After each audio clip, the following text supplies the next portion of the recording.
Good evening. I hope everybody had a good week. Jimmy here in Chicago. I love my city, man. Most of my friends and family have moved out of Chicago. They moved down to Florida or out west to Arizona where they're loving life. But I still enjoy it here, man. I bleed Chicago, right? It's my hometown. But I want to share with you really quick what it's like living in Chicago now. Just today, I was driving around downtown. I must have passed 6, 7 hotels, and you've got migrants hanging out right in front of the hotel. Some of them refusing to leave, some of them demanding to get in.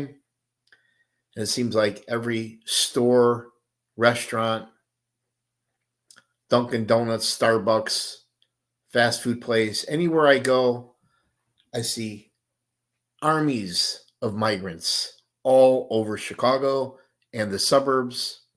And it's not just men out there. It's migrants, men out there with signs and a couple kids. There's women with their children. They're out there in the elements, in the cold, with their fucking boots on, their scarves, their hats, their mittens. Most of them aren't doing anything wrong, but some of them are criminals. For example, I think they just busted 5 migrants in Oak Brook for robbery. And then they had another 7 that they caught robbing Orland Park Mall.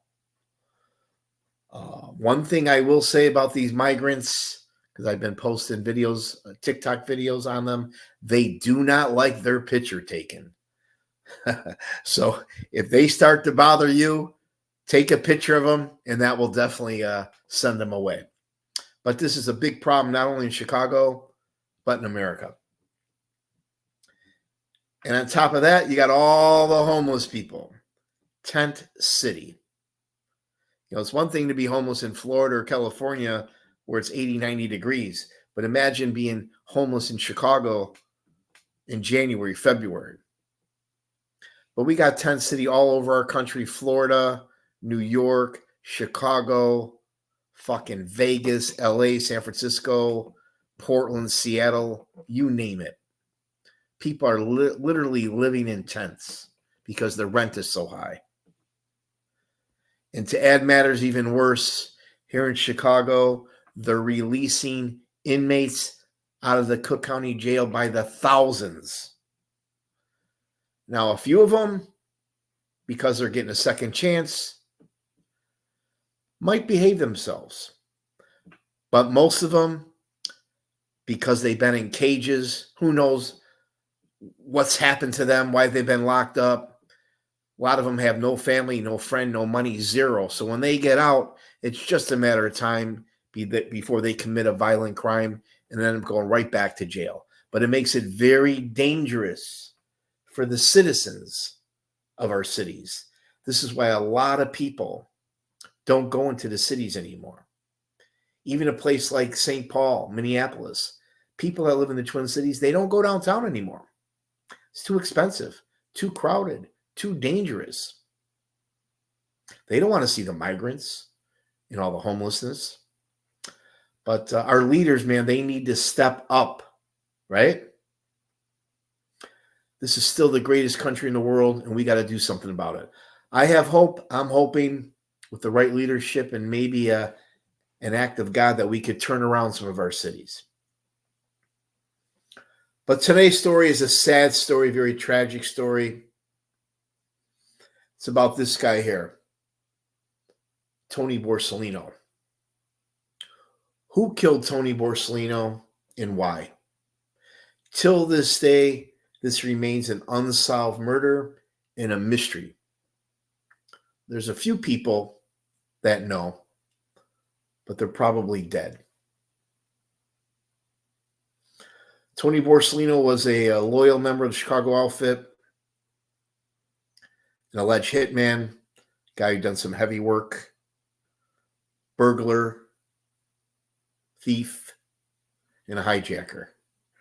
He was very well respected and liked by all the wise guys and their associates. Nobody ever had anything ever negative to say about him. He was a member of the infamous Wild Bunch crew.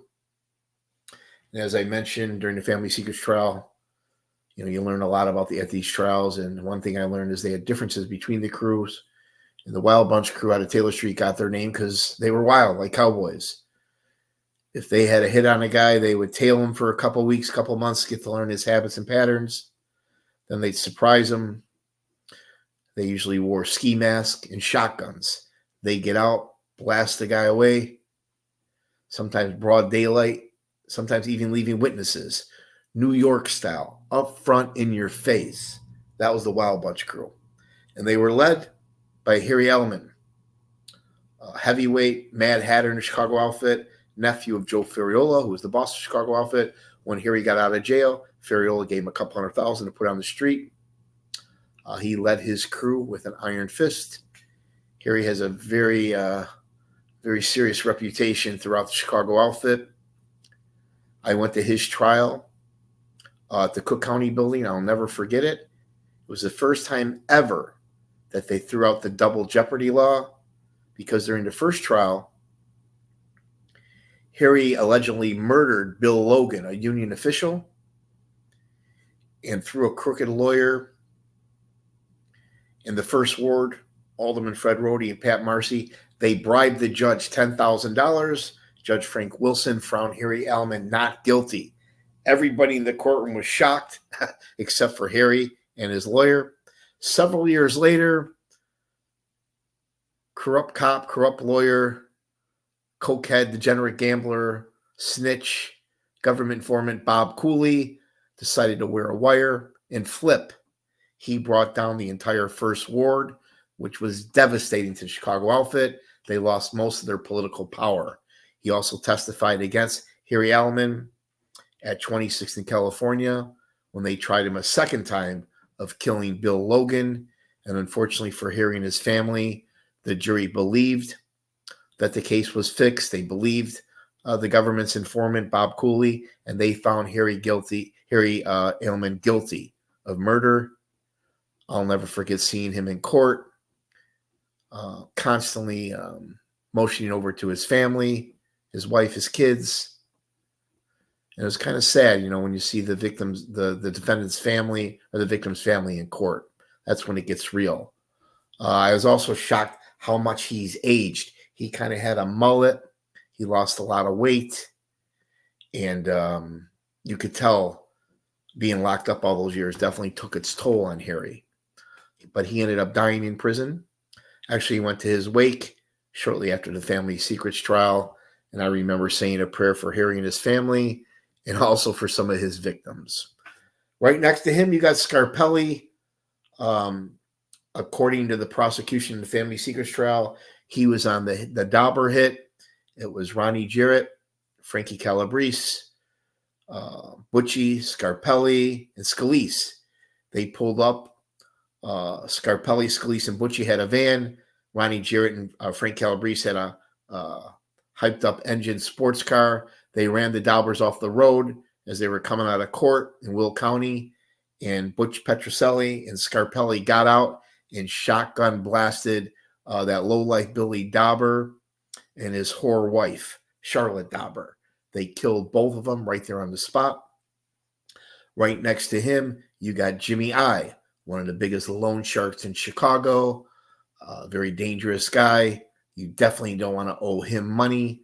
I played a tape the government played of him threatening a guy. Luckily for Jimmy I, I've never been to any of his trials. However, he did some time in prison, never got out. Never ratted, never rolled. And when he got out, he became a very successful trucking executive. Thank God for Jimmy. He never died in prison or never got killed, unlike some of his friends. But he lived to be in his 80s and just recently passed away of cancer. And I heard some great stories of a guy from Taylor Street who owns a restaurant and Mikey Switek, who were good friends with Jimmy I. They told me some funny stories about Jimmy I and had nothing but great things to say about him. And then at the end, on the bottom there, you got little Tony Borsellino, loyal member of the Wild Bunch crew. And he unfortunately was killed by his friends, possibly somebody in his crew, somebody he trusted. His partner in crime was Butch Petroselli.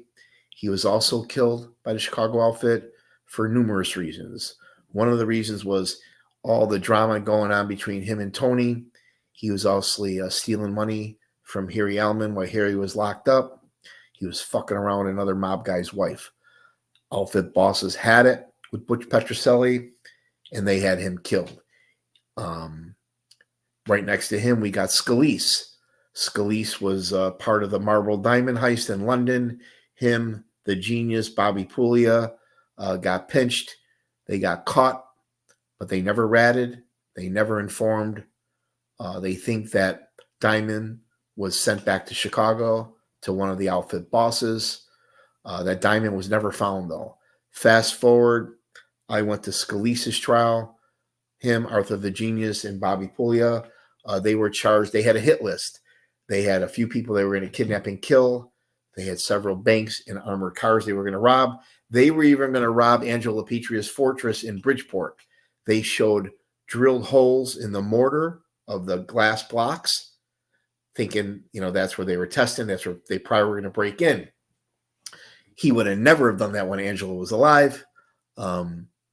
He got the idea because Frank, after Junior ratted on his father again, and he told the government where all Frank Calabrese's stash houses were, the government raided one of Frankie Calabrese's houses. Sure enough, they found $750,000, a couple guns, and some valuable jewels.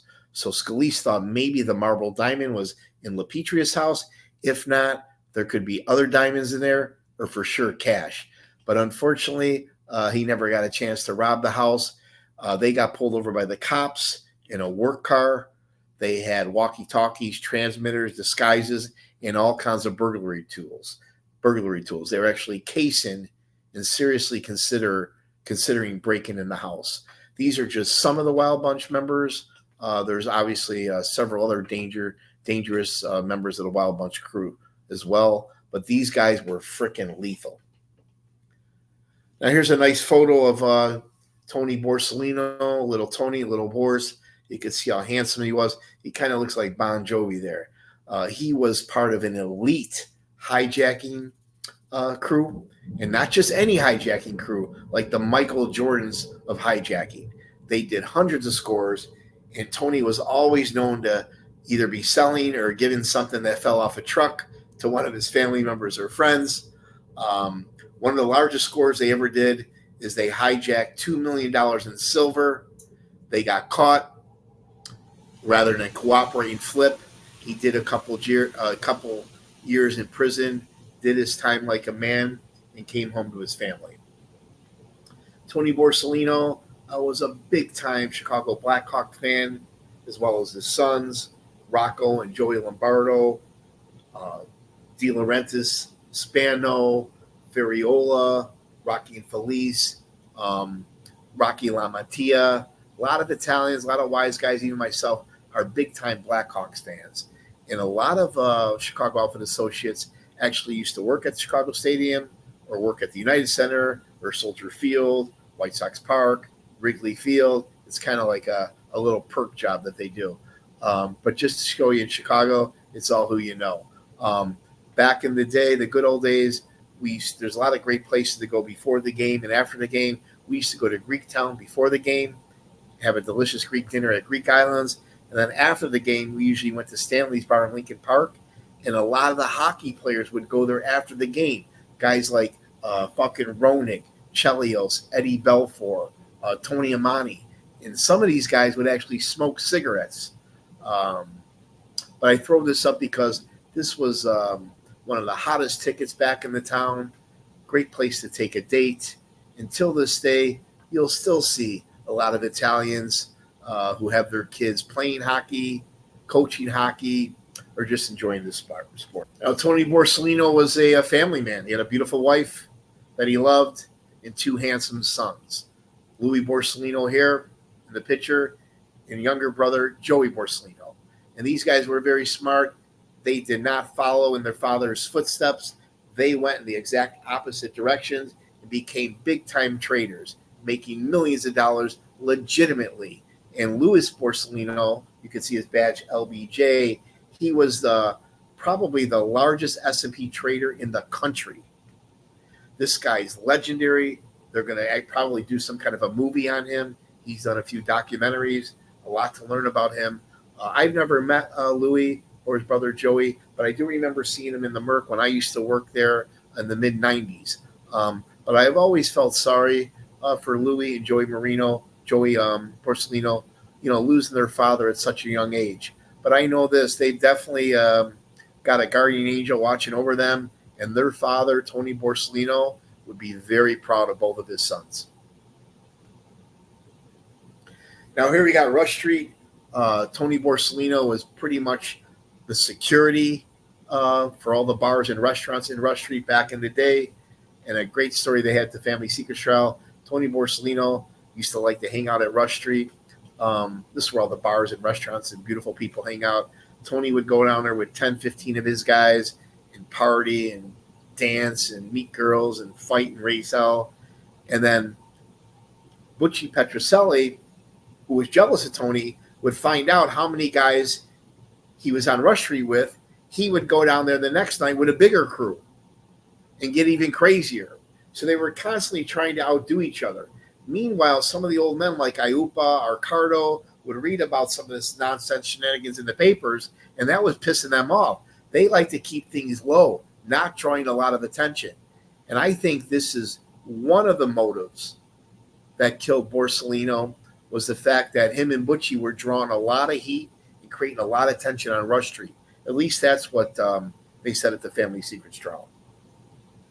Now here's a great photo here. You got Tony Arcardo, JB, Jack the Lackey Cerrone, and then you got Joey O'Brien. I personally think had to be Iupa with the nod from Arcardo that gave the green light to kill Tony Borsellino. They said Tony Borsellino was liked a lot by JB, but in this life, that doesn't really mean much. But don't let these guys' smiles fool you. These guys are some of the richest, most powerful men in the country back in the day. And other mob bosses, guys like Fat Tony, Paul Castellano, Nicky Scarfo, and others, guys from Detroit, would ask Tony Arcardo and Joey Iupa for advice on how to run their families. That's how respected and powerful Iupa and Arcardo were. But again, to kill a high-level guy like Tony Borsellino, you had to have permission from the old men. And one of these two, if not both of them, unfortunately gave the green light.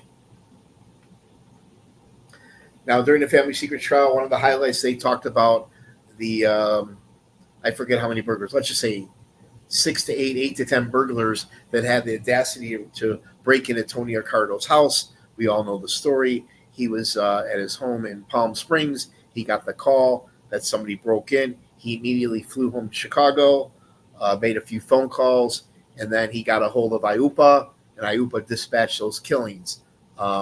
Frank Calabrese, Nick Calabrese, and the Chinatown crew killed some of those burglars, like John Mendo and Moretti in Reno, and then Jerry Carlisi, Iupa's driver, and Tony Borsellino allegedly also were the hitmen that brutally tortured and killed those burglars. So some people think one of the motives of killing Tony Borsellino was to tie up all loose ends, to actually kill the guys that killed the burglars.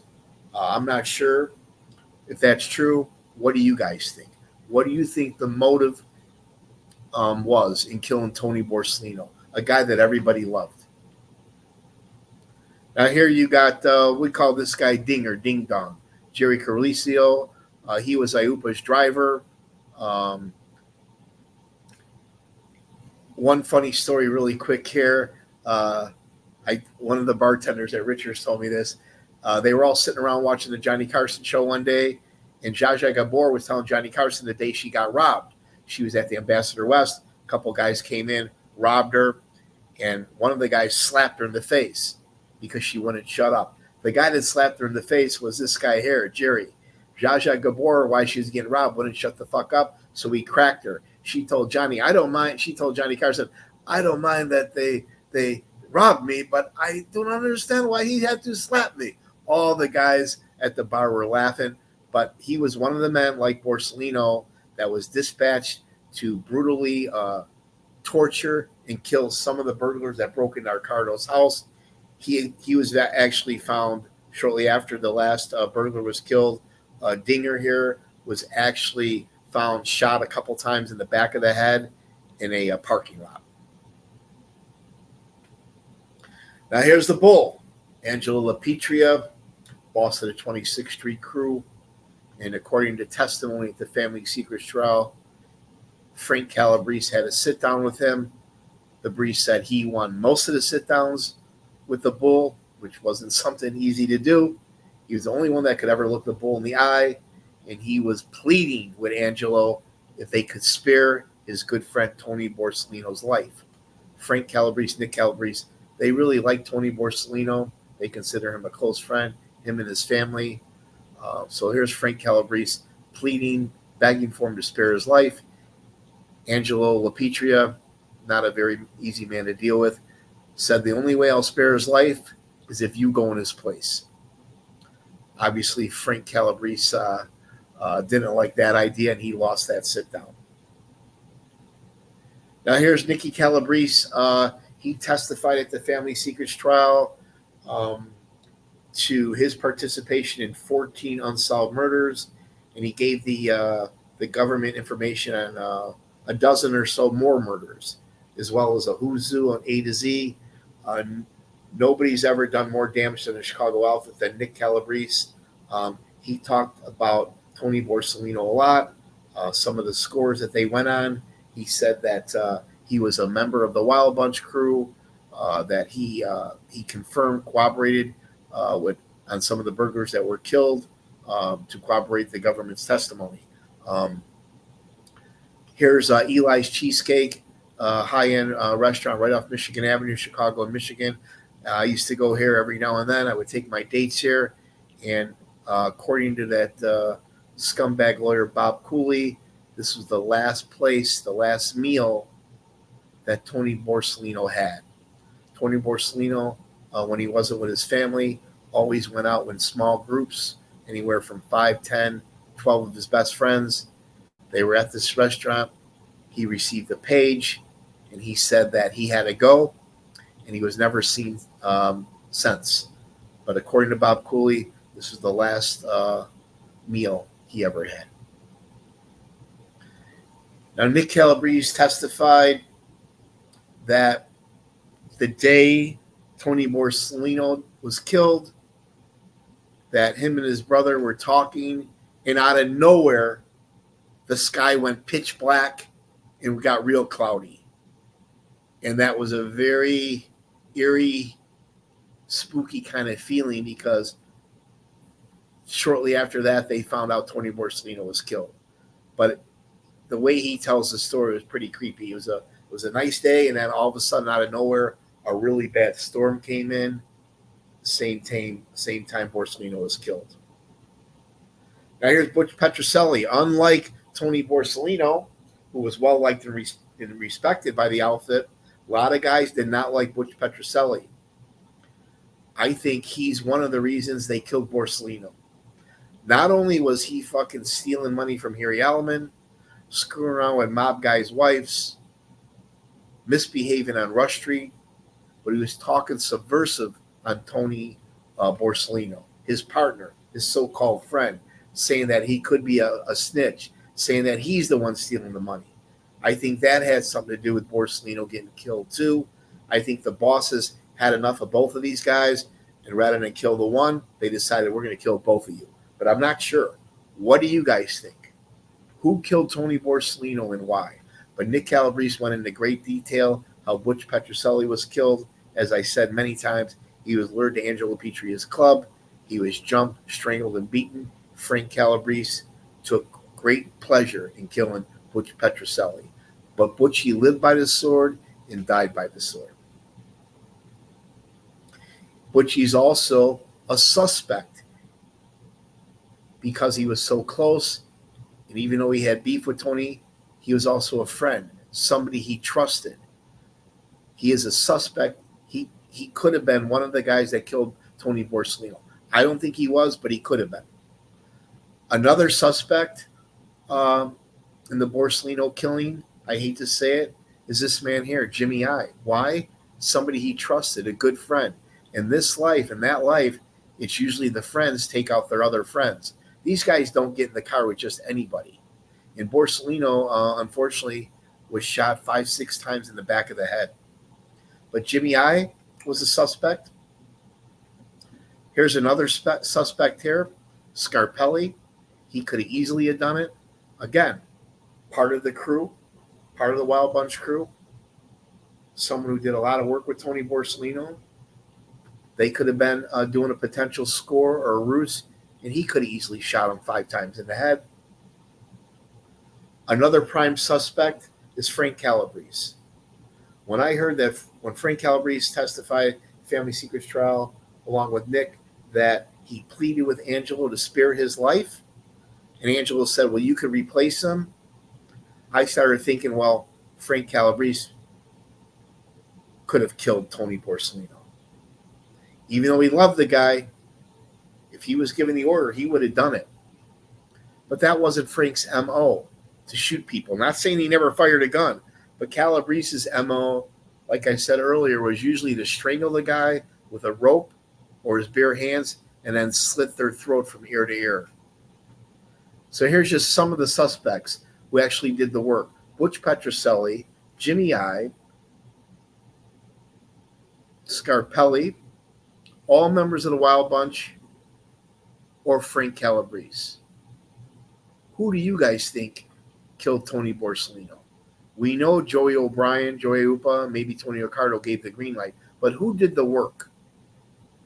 This crime is still unsolved today. And sad to say, Tony Borsellino died young age. He's like 49 years old. Died in 1979. And he's buried at the famous, legendary cemetery out west where the rest of the mob guys are. But God bless Tony Borsellino and his family. But a life cut way too short. 49 years old. Tony Borsellino. Still not sure who killed him or why he was killed. What do you guys think? Very tragic, right? Very sad. Thanks for watching. Hope everybody has a good weekend. Enjoy those football games. You got Kansas City and Buffalo. I'm hoping Kansas City wins, but I think Baltimore is going to win.